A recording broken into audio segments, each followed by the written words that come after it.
Hi అండి. నమస్తే. తెలుగు నవలా శ్రోతలకు లక్ష్మీ కథల ప్రపంచానికి స్వాగతం. ఎద్దనపూడి సులోచనారాయణ గారు రచించిన సంసార రథం అనే నవలను వింటున్నాం కదండి. ఈరోజు ఈ వీడియోలో మనం ఎపిసోడ్ 4 వినేద్దామండి. రిజల్ట్స్ వచ్చాయి.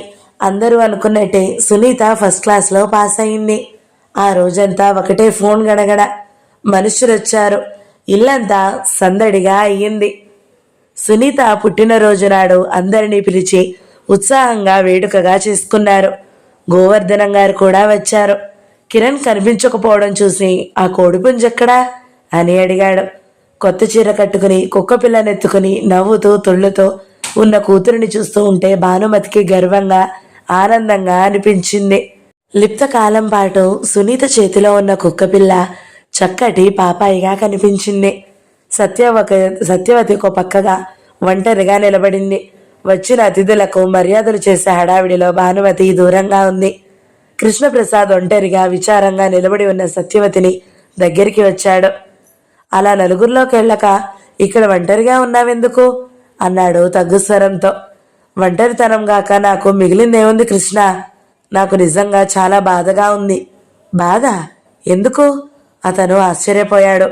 నువ్వు నన్ను పిచ్చిదాన్నన్నా సరే, నువ్వు సునీత అలా నిలబడి ఉంటే ఈ ఇల్లు నా ఇల్లు అయినట్టుగా, సునీత నా కూతురు అయినట్టుగా. సత్యవతి కళ్ళ నుంచి నీళ్లు జలజలా రాలాయి. అతనికి అర్థమైంది. సానుభూతిగా చూశాడు. సత్యవతి, ఇప్పుడు మాత్రం ఏమైంది? ఈ ఇల్లు నీది కాదా? సునీత నీ కూతురు అయ్యే బదులు నీ కోడలవుతుంది. అంతేగా తేడా? చాలా తేడా ఉంది. నువ్వు నా వాడివి కాలేవుగా. అతను జవాబు చెప్పలేనట్టుగా చూశాడు. దూరంగా భానుమతి గోవర్ధనం గారు ఏదో అంటుంటే పక్కున నవ్వుతుంది. అతను తప్పు చేసిన వాడిలా చప్పున సత్యవతి దగ్గర నుంచి వచ్చేశాడు. గోవర్ధనం గారు అంటున్నారు, ఏమా భాను, మన కోడిపుంజు ఎక్కడా కనిపించడం లేదే? ఆయన కిరణ్ని ఆ పేరుతోనే పిలుస్తారు. ఆఫీసు నుంచి త్వరగా రమ్మనమనే చెప్పాను, రానే లేదు అంది. ఏమైనా కాస్త కుదురొచ్చిందా? మావయ్య గారు, కిరణ్ ఇదివరకటి కిరణ్ కాదు. అంటే కొమ్ములు ఏమైనా వచ్చాయా? కాదు తాతయ్య, అమ్మ ఆ కొమ్ముల్ని వంచేసింది అంది సునీత నవ్వుతూ. వచ్చిన అతిథులందరూ వెళ్ళిపోయారు. ఇల్లు ఖాళీ అయిపోయింది. అప్పుడొచ్చాడు కిరణ్. ఏం కిరణ్, ఇప్పుడా రావడం అంటూ మందలించింది భానుమతి. త్వరగా బట్టలు మార్చుకురా అని పురమాయించింది. కిరణ్ పైకి వెళ్ళాడు. స్నానం చేసి బట్టలు మార్చుకుని కిందకి దిగొస్తున్నాడు. సునీత చంకలో కుక్క పిల్లనెత్తుకుని ప్లేట్లో స్వీట్ పెట్టుకుని పైకి వస్తుంది. అతను సునీత పక్క నుంచి గబగబా దిగాడు. సునీత ఆగింది.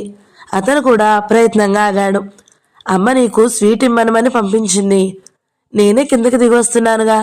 సరే, అతను వెళ్ళబోయాగాడు. కంగ్రాచులేషన్స్ అన్నాడు. దేనికి? క్లాస్ తెచ్చుకున్నందుకు. Thank you.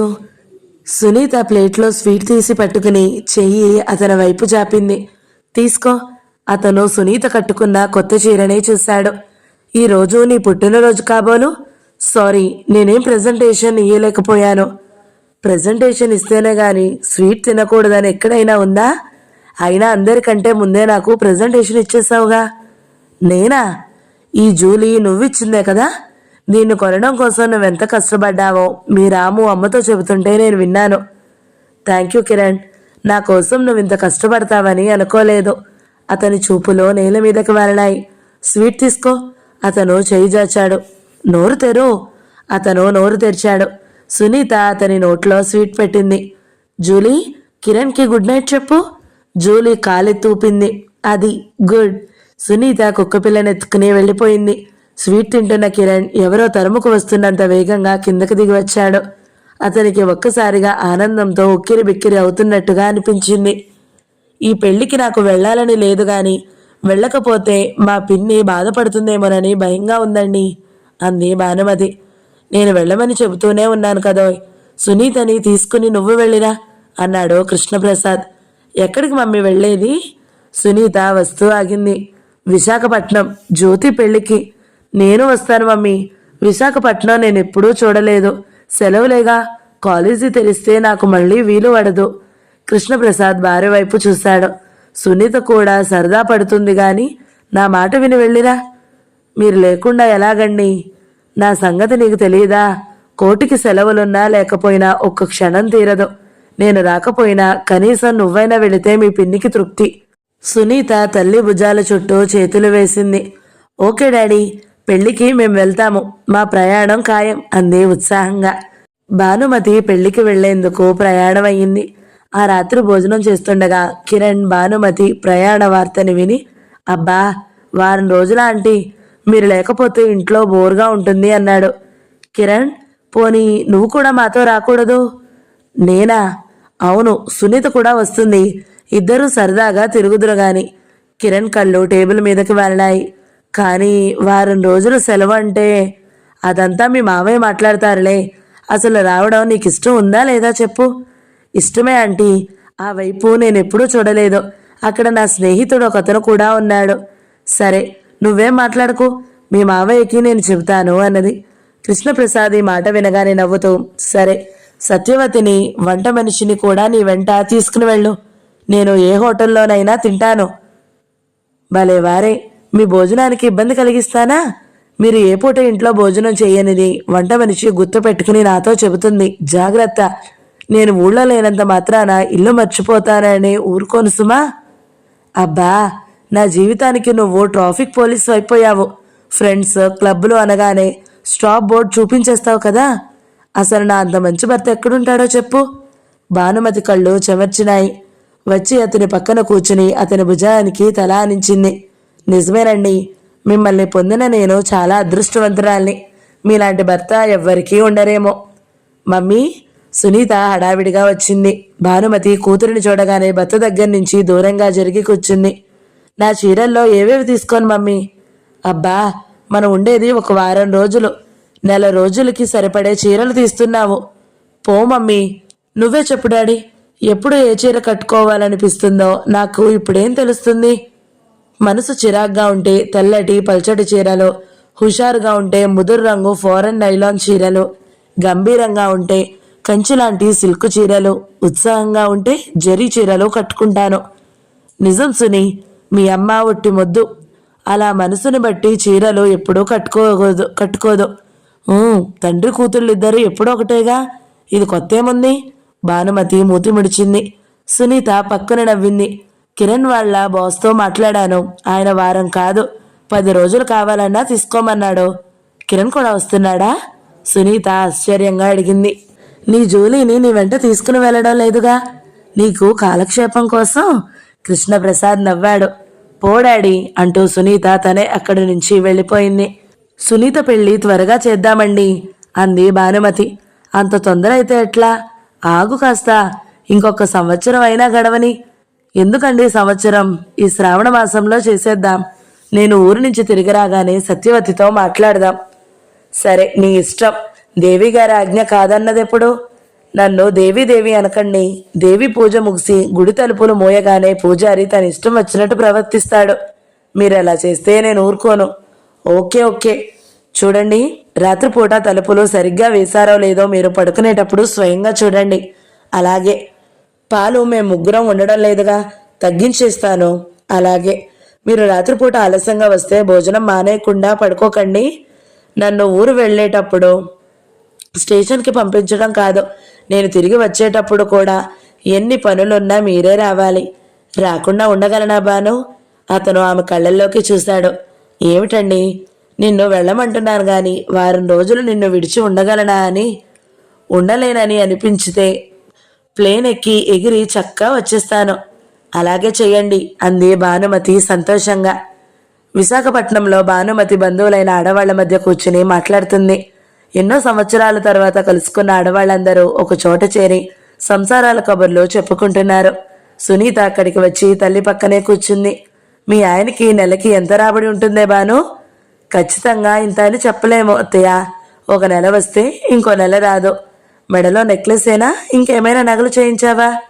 ఈ ప్రశ్నలు జవాబులు వింటుంటే సునీతకి చిరాకు పుడుతుంది. వీళ్ళకి ఇదే ధ్యాసలా ఉంది. సునీత తల్లి మోచేతి మీద గిల్లింది. భానుమతి కబుర్ల జోరులో అది అంతగా పట్టించుకోలేదు. సునీతకి కోపం వచ్చింది. రెండోసారి ఇంకా కాస్త గట్టిగా గిల్లింది. భానుమతి చీమ కుట్టినట్లుగా అక్కడ చేత్తో రాచేసుకుని మళ్ళీ కబుర్లు చెప్పసాగింది. అమ్మా, భుజం పట్టి గట్టిగా కుదిపింది. ఏమిటే? నాకేం తోచడం లేదు, బోర్ కొడుతుంది. పెళ్ళి అయిపోయిందిగా, రాత్రికి వెళ్ళిపోదా? ఈ మాట వినగానే అత్తయ్య కల్పించుకుంది. ఇదిగో పిల్లాయ్, అదేం కుదరదు. ఎన్నాళ్ళకో మేము కలుసుకున్నాము. మేము 4 రోజులు కలిసి ఉండాలి. నీకంత విసుగ్గా ఉంటే నువ్వు ఊరెళ్ళిపో. మా బానుని మేము పంపేదే లేదు. సునీత అదేం పట్టనట్టు తల్లి చెంగు పట్టి లాగుతుంది. దీన్ని ఎవరితోనైనా ఊరు చూపించడానికి పంపించకపోయావటే బాను, అంది మరొక ఆవిడ. భానుమతి కిరణ్ని బ్రతిమలాడింది. సునీతకి తోచడం లేదంటూ నా ప్రాణాలు తీస్తుంది. కాసేపు అటైనా తీసుకుని వెళ్దు, నీకు పుణ్యం ఉంటుంది. అలాగే ఆంటీ. సునీత వెళ్ళు, కిరణ్ స్నేహితుడి మోటార్ సైకిల్ తెచ్చాడుగా, కాసేపు ఊరంతా తిరిగిరండి. నేనా? వెళ్ళు, వెళితే వెళ్ళు, లేకపోతే సనక్కుండా మెదలకుండా కూర్చో. రెండిటిలో ఏదో ఒకటి చెయ్యి అని వెళ్ళిపోయింది భానుమతి. సునీత ఆలోచించింది. ఈ ఇంట్లో కూర్చునే కంటే కాస్త తిరిగి రావడమే హాయి అనుకుంది. చెప్పులు వేసుకుని బయలుదేరింది. మోటార్ సైకిల్ మీద కూర్చోవడం వచ్చా? అడిగాడు కిరణ్. ఎప్పుడూ కూర్చోలేదు, అదే ప్రథమం, అంది సునీత.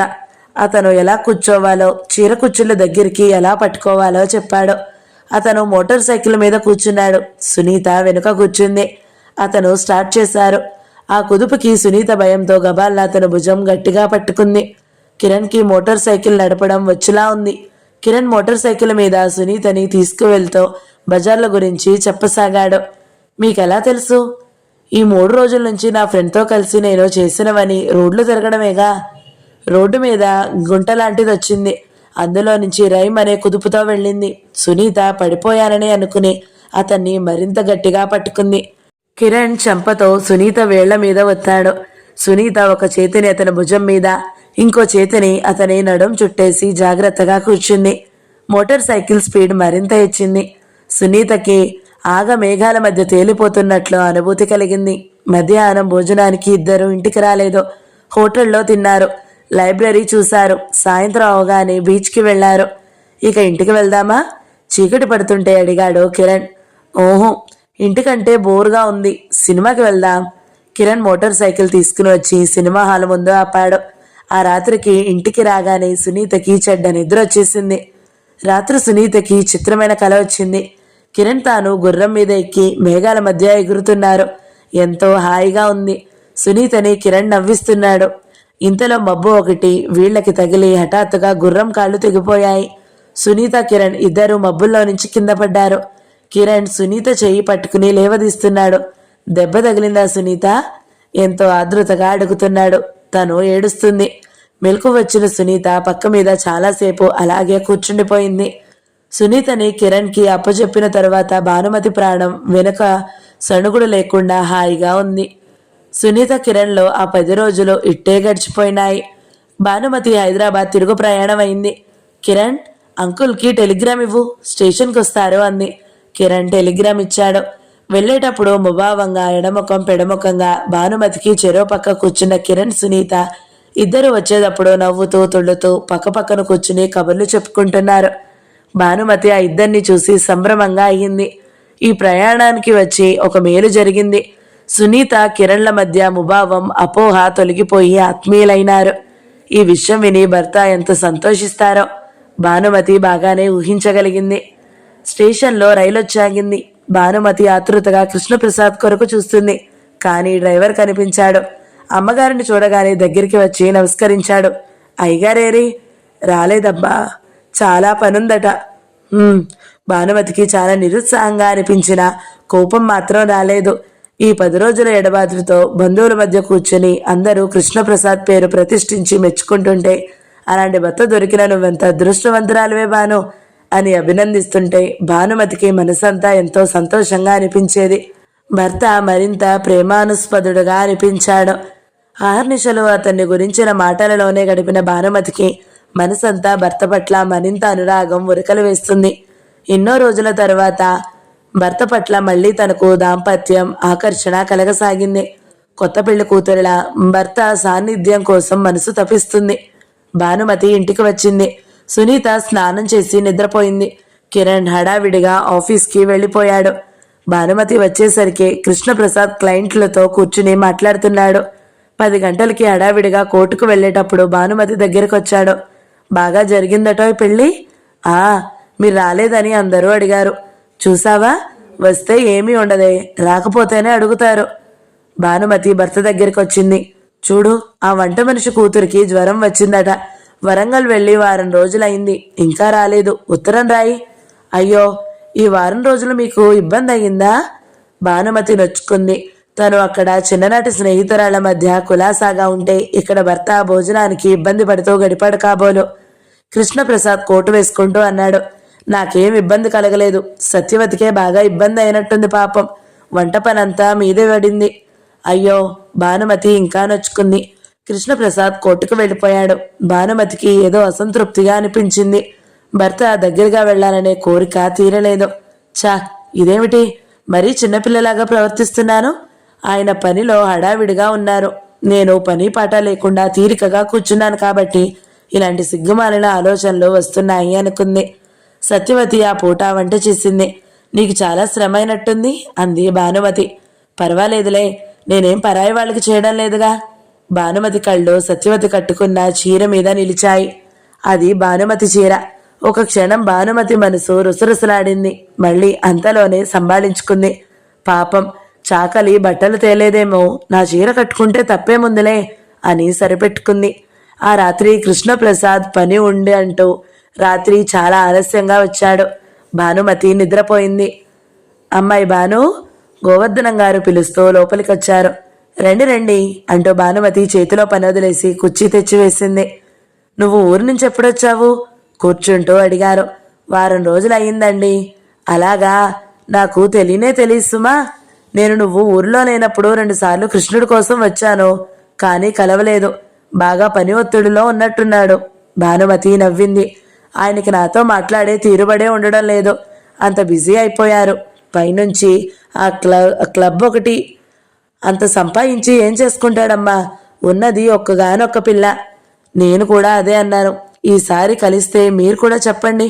ఉండండి, మీకు కాఫీ తెస్తాను అంటూ లోపలికి వెళ్ళింది. ఏమిటి, అర్జెంటుగా రమ్మని కబురు చేశావు? భానుమతి ఇచ్చిన కాఫీ అందుకుని తాగుతూ అన్నాడాయన. మీతో చాలా పని కలిగింది. ఏమిటమ్మాయి అది? మన సునీత సంబంధం కుదిరింది. లగ్నపత్రిక రాయాలి. మీరు దగ్గరుండి ఆ పని చేయించాలి. ఆయన కాఫీ తాగడం మర్చిపోయిన వాడిలా తలెత్తాడు. సునీతకా పెళ్ళా? ఇంత అర్జెంటుగా పెళ్లి కొడుకు ఎక్కడి నుంచి ఊడిపడ్డాడు? ఎక్కడి నుంచో ఊడిపడే పరాయివాడు కాదండి, మన ఇంట్లో మనిషే, కిరణ్. ఆయన ఇంకా ఆశ్చర్యంగా చూశాడు. కిరణా? సునీతకి అతనంటే గిట్టదుగా. అది ఇదివరకటి సంగతి. ఇప్పుడు ఆ స్వభావం మారిపోయింది. ఇద్దరికీ ఒకరంటే ఒకరికి ఎక్కడ లేని ఆత్మీయత. మీరు సునీత దగ్గర కిరణ్ని కాస్త ఏదైనా అని చూడండి. మీరు మళ్ళీ మాట్లాడకుండా అతని వైపు జవాబు చెబుతుంది. చిత్రంగా ఉందే. ఇంతలో కృష్ణప్రసాద్ రానే వచ్చాడు. అదిగో ఆయన కూడా వచ్చారు అందే భానుమతి. గోవర్ధనం గారు తల పంకించారు. అదన్నమాట అసలు సంగతి. కిరణ్ తరపున ఆస్తి కోసం మీ ఆయన ఎందుకు దావా వేశాడో, ఇంట్లో ఎందుకు తెచ్చిపెట్టుకున్నాడో నాకు ఇప్పుడు అర్థమైంది. ఇదంతా అల్లుడిని చేసుకోవాలనే పన్నాగమన్నమాట. అల్లుడిని చేసుకోవాలని నేనేమీ చేయలేదు. అదొకటి నా మీద నింద వేయకండి అన్నాడు కృష్ణప్రసాద్. భానుమతి అతనికి మంచినీళ్ళు తెచ్చి ఇచ్చింది. భాను, సత్యవతి ఎక్కడా? లోపలుందండి. నా ఆఫీస్ గదిలోకి రమ్మను. రేపు కోర్టులో ఆవిడ సాక్షి ఉంది, దాని గురించి మాట్లాడాలి. అలాగేనండి.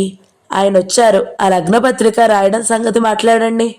అబ్బా భాను, నాకు టైమే లేదు. అదేదో నువ్వే చూద్దు.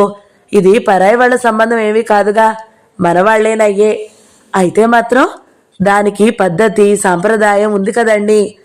నాకు పని ఉందోయ్, ప్లీజ్ నువ్వు ఆ ఏర్పాట్లన్నీ చూడు. నా బుర్రలో ఆ కేసుల గురించి ఆలోచనలన్నీ డిషుమ్ అంటున్నాయి. వాటితోటే నా మతిపోతుంది. ఈ ఇంటి బాధ్యతలు కూడా నా నెత్తిన పెట్టుకో. సునీత కిరణ్ల వివాహం నీకెలా ఇష్టం ఉంటే అలా జరిపించుకో.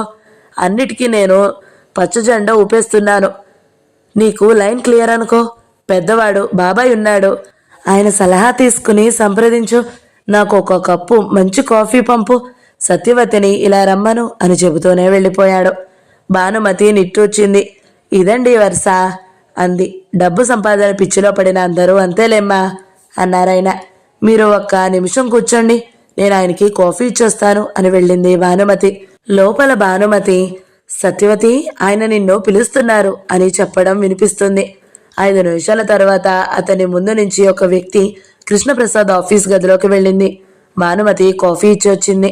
ఇంత క్రితం ఇక్కడ నుండి వెళ్ళింది ఎవరు భాను అని అడిగారు గోవర్ధనం గారు. ఎవరేమిటండి? సత్యవతి. సత్యవత? మీ ఇంటికి ఎవరో బంధువులు వచ్చారేమో అనుకున్నాను. అలా ఎందుకు అనుకున్నారు? సత్యవతిలో ఏదో మార్పు వచ్చింది. మీ ఇంటికి వచ్చినప్పటికంటే ఇప్పుడు తేటగా ఉంది. మనుషులు నిశ్చింతగా ఉంటే అదొక కళ వస్తుందిలేండి. సునీతని కిరణ్కి చేస్తున్నామని ఆమె చాలా సంతోషంగా ఉంది అంది భానుమతి.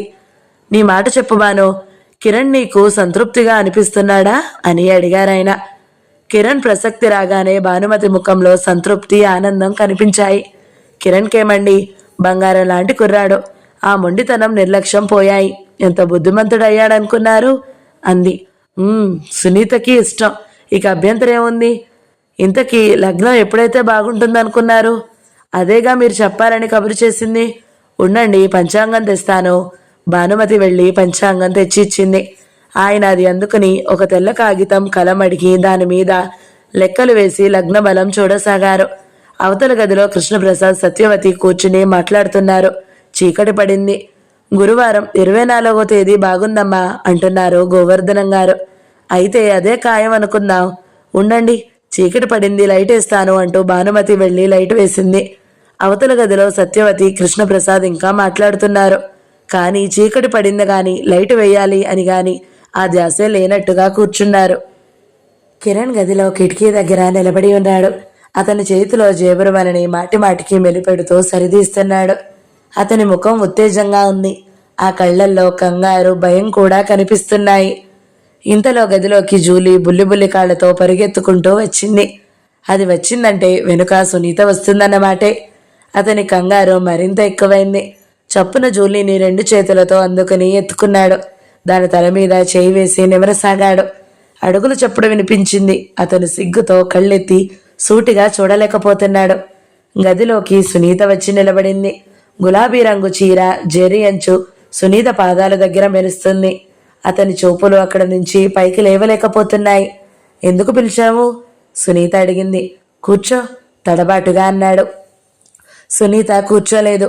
ప్లీజ్, ఒక నిమిషం కూర్చో, నిన్నో చిన్న మాట అడగాలి. అడుగు, ఏమిటది? జూలీ సునీతని చూడగానే కిరణ్ చేతుల్లో నుంచి కిందకి జారడానికి మెలి తిరగసాగింది. కానీ కిరణ్ దాన్ని వదల్లేదు. గట్టిగా పట్టుకున్నాడు. అతని వాలకం చూసిన సునీత అతను ఏదో చెప్పాలని చెప్పలేకపోతున్నాడని గ్రహించింది. జూలీ అప్పటికే కిరణ్ని వదలకపోతే కొరుకుతానన్నట్టు బెదిరించి అతని చేతుల్లో నుంచి జారి సునీత మీదకి ఎగబాకింది. కిరణ్ టేబుల్ దగ్గరకొచ్చి నిలబడ్డాడు. చెప్పు, ఏమిటి? అవతల వాళ్ళందరూ ఉన్నారు. అర్జెంటుగా మాట్లాడాలన్నావుగా, చెప్పడానికి సందేహం ఎందుకు అంది. సునీత, వాళ్ళు లగ్నపత్రిక రాస్తున్నారు. నిన్నడిగారా? లేదే అంది ఆశ్చర్యంగా. అడగలేదు కదూ? నేను అప్పుడే అనుకున్నాను. నీకు ఈ పెళ్లి ఇష్టమేనా? అడుగుతుంటే అతని ముఖం ఎర్రబడింది. సునీత ఆశ్చర్యంగా చూసింది. నీకు? ఎదురు రెట్టించింది. నా సంగతి వదిలేయి, నీ మాట చెప్పు నిలదీసింది. నన్ను ఎవ్వరూ అడగలేదు. అది నాకు చాలా బాధగా, కోపంగా ఉంది. మనం చిన్నపిల్లలమా, బొమ్మలమా? అతను ఆవేశంగా అన్నాడు.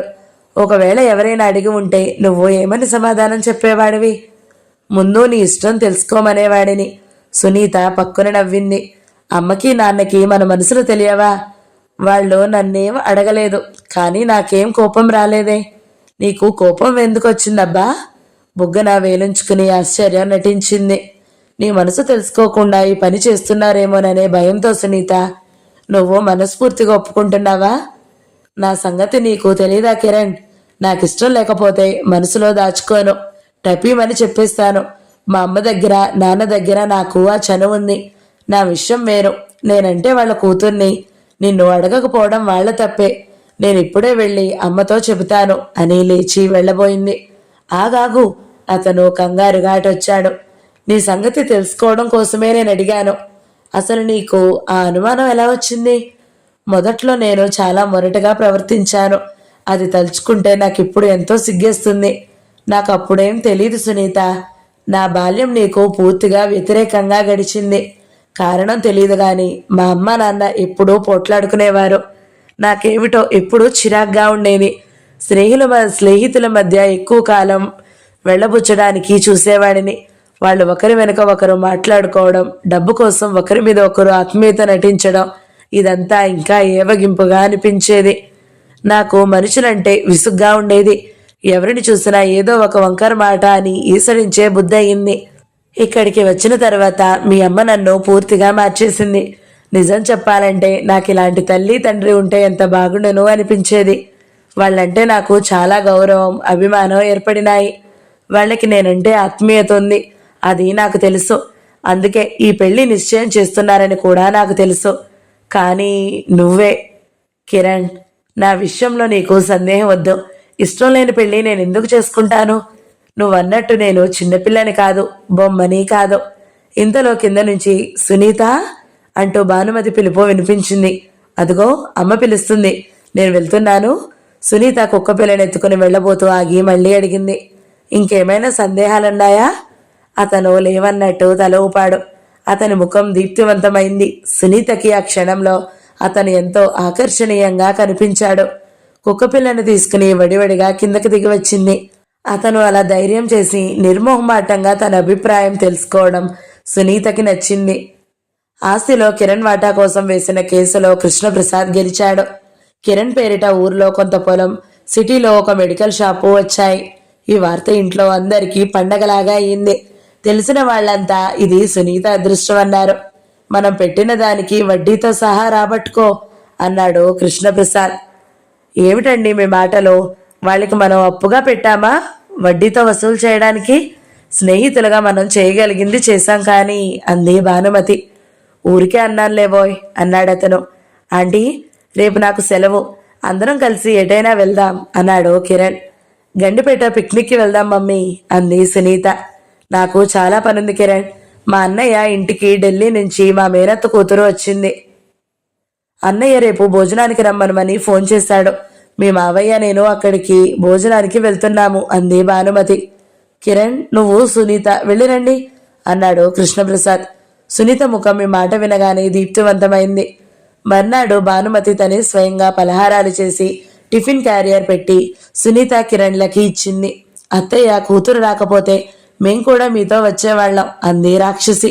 వెళ్ళకపోతే ఊరుకోదు, రాత్రి ఎందుకు రాలేదని పొద్దుట ఫోన్లో గొడవ చేసింది అంది భానుమతి నవ్వుతూ.